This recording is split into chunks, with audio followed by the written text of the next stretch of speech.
This is Charlie Flowe Roll Sports Show. I'm joined by Megan Bozek from Team USA and also with the new Women's Pro League in North America with Buffalo. How you been? I've been doing well. Everything is going great, and it's a privilege and an honor to be playing for the NWHL, the inaugural season, and hoping to see more fans at our games. But the first 10 or 11 games have gone really well. Yeah, you guys have already started to establish a little bit of rivalries for each other. Even just last night, you got to play a youth team from the USA. What's the outreach in the hockey community been like that you're getting to play, in your home country? Yeah, it's been great. And playing in Buffalo, there's a lot of hockey fans in and around the area. So seeing little girls that dream to play professional hockey and to get paid to do what they love it's so fun and it's so rewarding to see. So our fans at the games have been great. I know Connecticut sells out a lot of their games, and Boston has a really good crowd at Harvard University, and New York playing in Brooklyn. It's all over. Been a great start to the season with some great new fans. Yeah, speaking of fans, I think it's interesting when you guys have had a lot of success in the Olympics, but with the last Olympics being in Russia, it's harder for the average fan to go across the world to see you guys play. Where only certain people can make it that trip, but with this type, families can afford and they can just go see a game in their backyard. I'm sure that's been a big part of this that you're able to connect directly with the fans. Right. Just in terms of Team USA players, on Buffalo we have 5 girls that have been in the national program with USA, and including our captain of Team USA, Megan Duggan. So I know a lot of people look up to her and want to see her play, and it is tough to see an international competition if we're traveling to, say, Russia, Sweden, Finland, where those locations are hard to get to. But watching these girls come with their USA jerseys on and just cheering, even if it's not for our team, but cheering for women's hockey in general is great. Now, you also do some coaching. I just learned that about you today. You coach for the U19 teams. How long have you been doing the coaching side?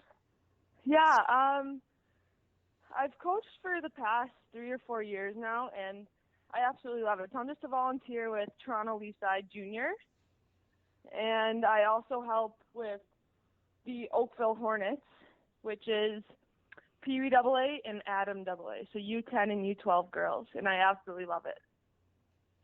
Now, when did you start getting into this coaching side? Because, like I said, this is new to me. How long have you been doing it? Like, what inspired you to get into this?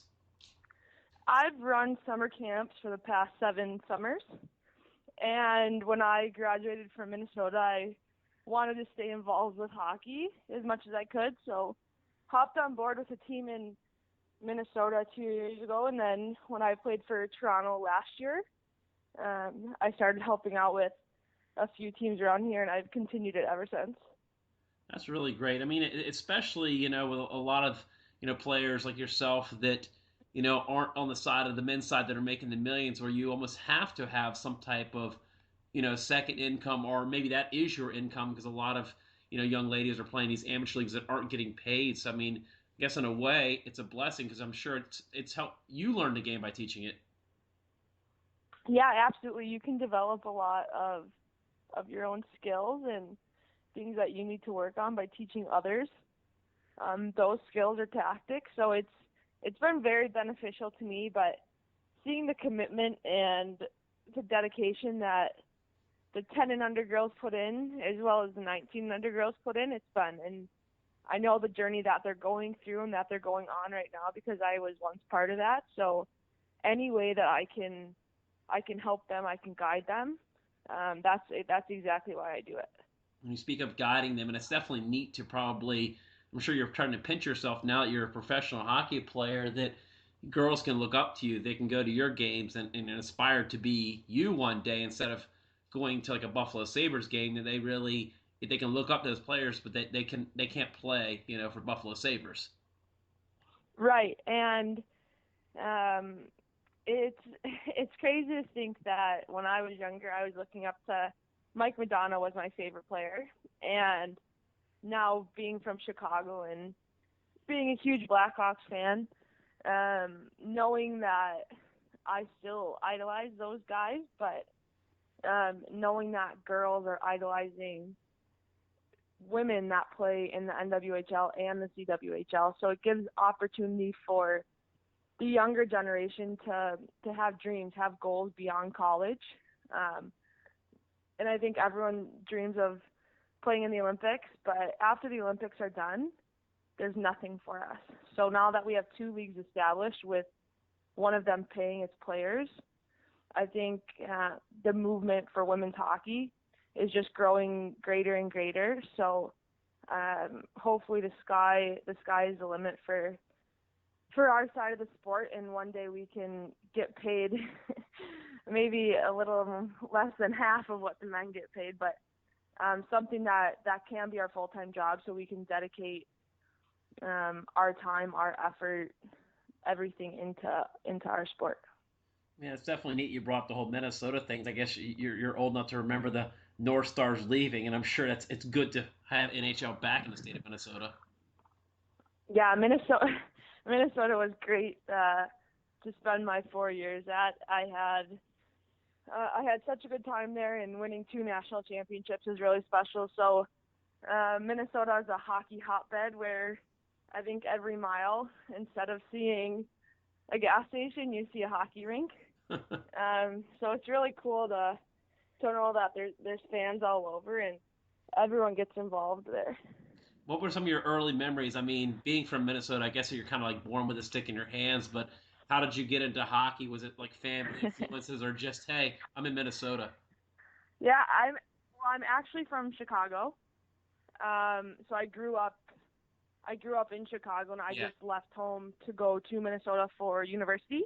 gotcha. Um, but I grew up playing boys hockey, and I have two older brothers, so I wanted to be just like them in every way. And they both played hockey, so I wanted to play hockey too. And I played a lot of sports growing up until grade 8, and that's when I switched from boys to girls hockey because girls hockey wasn't prominent as it is now. So I loved every second of it. I didn't skate a lot in the summers. I played different sports, but when I was on the ice or at the rink, I enjoyed every minute of it, and I still do. So what were some other sports I don't know if I would say, did you excel at them or just became, hey, hockey's the one I'm sticking with? Um, I played softball. I was actually a pitcher for baseball. And then I played volleyball and basketball through school.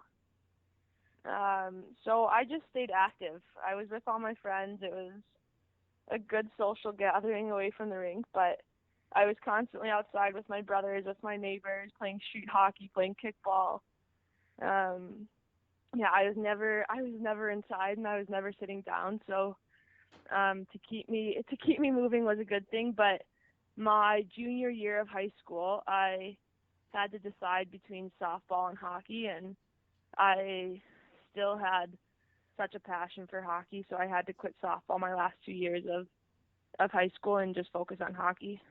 Well, I think you made the right decision. You end up getting selected, playing for Team USA in the Olympics. I'm sure you've done something special with that medal. Is there like a special place that you keep your medal from the Olympics?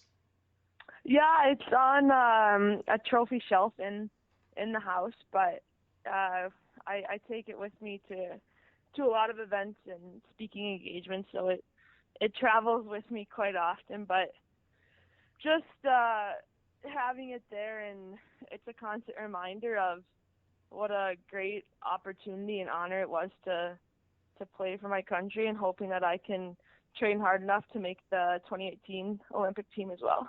Now I've heard that medal's pretty heavy, so it's not something you just wear around your neck as bling, right? Right? Yeah. No, I don't. I don't tend to wear it around the house. I think it weighs over a pound, so usually for photos you have to hold it, or you can let someone else wear it. But yeah, it's heavy, and getting that medal on the ice, you don't expect it to be that heavy, and it really hits you there when they put it around your neck.